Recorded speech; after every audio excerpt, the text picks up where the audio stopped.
Hey guys, Tyler here, and this is the Garage Warrior podcast and video cast. I'm super excited today to have with me on the show Kate. How's it going, Kate? Hey Tyler, how's it going? It's going good. We were just talking about how I was down here, like kind of shivering in my little office for some reason, even though I'm out in California. I know. I was totally fooled. I thought you were in Siberia. Now, Kate, before we go on, I just need to know one thing. How do I Yeah. pronounce your last name? Sure. Okay, so it's Vidulich. So just Vidulich. think, Okay. yeah, Vidulich. Okay. This is Kate Vidulich, everybody. Okay, so now I got Very it now. good, Tyler. Very good. I had Ryan Fanley on the show a week or so ago, and I couldn't pronounce. I was like Ryan Fahanler, and he's like, it's Fanley, like Stanley with an F. I was like, oh God.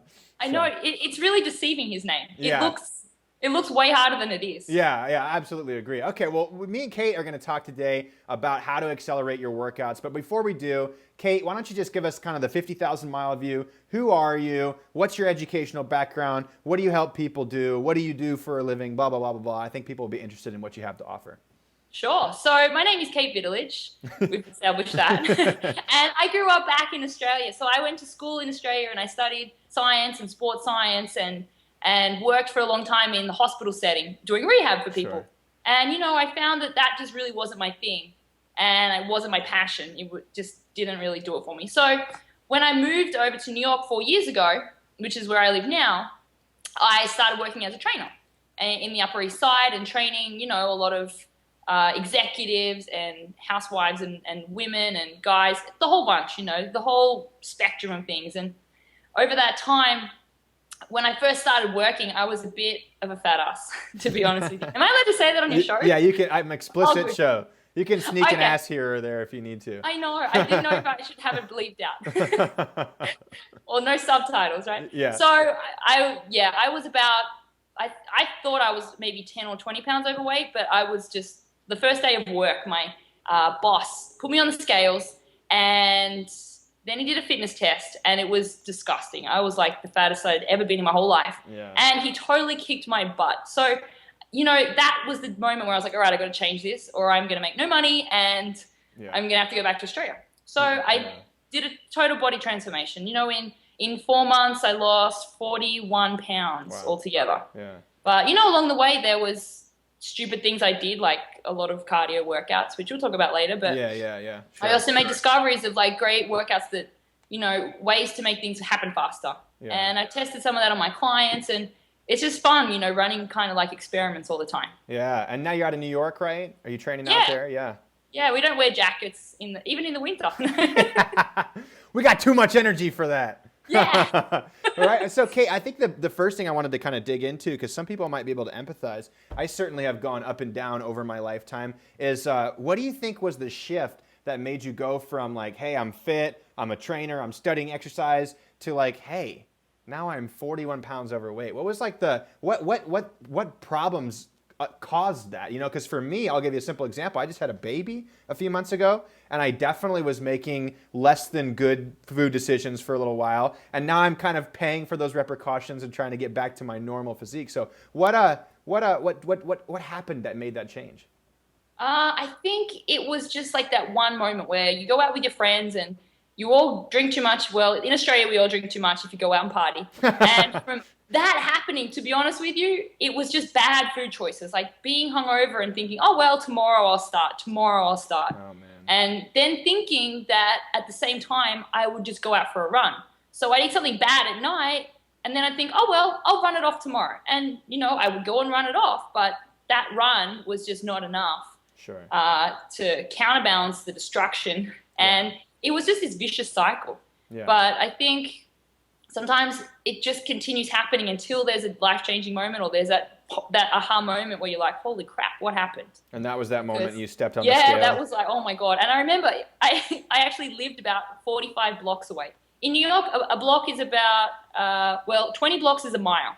Okay. So I basically walked like 3 miles home. Yeah. Just even after training for like 5 hours, Yeah. I was like, I'm so disgusted. I'm like, Yeah. this is it, all in. Yeah, I feel you. That's really cool. So that mental shift that allowed you to make that change in 4 months, right? You said 41 pounds in 4 months. That's actually pretty dang good. Yeah. What was the mental shift that made you realize maybe I shouldn't just be trying to run it off or making excuses for going out and partying and whatnot. Like, what was the mental shift that allowed you to go from there to where you are now and what you teach people now? I think it was acceptance. Like I'd studied all this stuff. I Sure. knew it. I was involved in studies, but I was never actually taking action, doing it myself. Right. Like I was telling people, okay, this is the best way to do it, but I just never actually took action myself. So it was just accepting, hey, what I have right now and the way I look right now is not cool. I don't like it. It's bad. There's people better than me. And I started, to be honest, hanging out with fitter people than me. So that kind of like brought me up a level. You know, sometimes they say, hang out with people that you want to be like or that will bring you up a level. And I stopped Sure. hanging around, you know, people who like to drink beer all weekend and started hanging around people that like to work out more often and train hard. And to be honest, like I know it's a little crazy, but competing against other people. So I like thrive on competition. So it was really fun to, you know, get involved in a couple of competitions and events, like some sprint running events and little things that kept me from wanting to, when I wanted to go out one morning and just do a slow workout, it was like a great way to get in. And sorry, there's a noisy car. There's a murder in New York. I normally don't hear it, but that was the way I got into it. It was to get some competition happening and really just challenge myself. Yeah, you brought up something really good there. I'm happy you learned that lesson because there's a cool saying I like to say is that the toothless dentist usually ends up going broke, right? For sure. It's so common that we see armchair theoreticians and really famous ones as well. That makes me sad when you have these guys who are like bestsellers for health and fitness and then they're just really not in good shape themselves. And so it's tough because that's the person who's leading the most people, and that makes me sad. You mentioned something really interesting about that mental shift was that acceptance and then really getting around people that almost force you to make that change. How can other people do the same thing? Who should they be looking for in their lives? How can they find the right people to hang around with? And more importantly, who are the wrong people? Well, let me tell you, people who are negative are like the worst people to be hanging around with. And you know, I still find it day to day. There's negative people and you like them, but then they bring this energy that really just drags you down. So I eliminated like just a lot of people. It sounds really harsh, but when it comes down to it, they're not around when you're feeling like crap or feeling awful. So getting rid of those negative people was definitely like a big step to go forward. But just seeking out role models, you know, and not being afraid to, you know, chat to someone and say, hey, do you mind working out with me or showing me something new or just trying something different that you've never tried before? Because that or having an event to be competing in or Sure. something like that to work towards. Because those nights where you think, oh, should I have another 20 glasses of wine? You're probably more likely going to say no if you have to go and run with a group of people the next morning or you have a workout or something planned with other people. So it kind of keeps you accountable on those days where you'd rather just hang out and get drunk and eat pizza because you do in New York.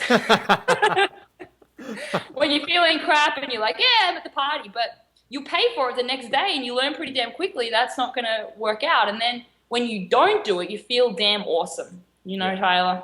Yeah, you just need like a week of doing something good just to feel that, to get that momentum carrying forward and everything. Yeah, Right? and I think that's another thing is that I didn't realize how great you feel when you eat good food and you work out regularly. Even though it's really hard when you train, you don't realize how much better you feel until you feel it. Yeah.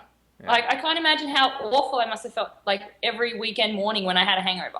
Oh man, I tell you, I used to play in a rock band, Kate, and I know all that too really? well. Yeah, I know all that too well. And you know, just to me, looking back and being like, I had no idea how bad I felt until I felt good. And now it's finally there's a contrast when you like, you know, kick your heels up and go hang out with some friends for a week and have even like just a couple drinks. You wake up the next day, you're like, I am not optimal right now, and you want to feel that goodness all the time, right? It's so true. And then you like spend about half an hour like, you know, banging yourself on the wall for making a mistake, and then you're like, all right, move on, and then you just keep going rather than, you know, letting that one little mistake totally derail you. Yeah, like it used to, because you're like, oh well, I feel crap, I'll just have another drink. Yeah. But that is, you know, those little things you have to stop and change. Sure, I'm sure there's a lot of people listening to this right now that can can remember an experience similar to that, right? Where you just something goes bad and you just give yourself all the excuses in the world. Oh, well, this went bad. I might as well just ditch the day and I'll start Yeah. tomorrow. And they make Yeah, those and this bad is at like habits 7 about it. a.m., right? Yeah, yeah, 7 a.m. Oh, the day is over. I might as well just start tomorrow. I had a cigarette already. I better just start drinking or something, right? Well, Kate, so another thing I'm interested in, and this is something that's just a common thread about anybody in the fitness industry who's really making a change, is that we're all coming to the same conclusions, but in different ways. And so you'd mentioned, I was doing long, slow cardio, trying to burn off those calories in that fat burning zone, and it wasn't working. And so I'm interested in how you came to discover that more high intensity stuff works and how you've applied that to yourself and your clients effectively.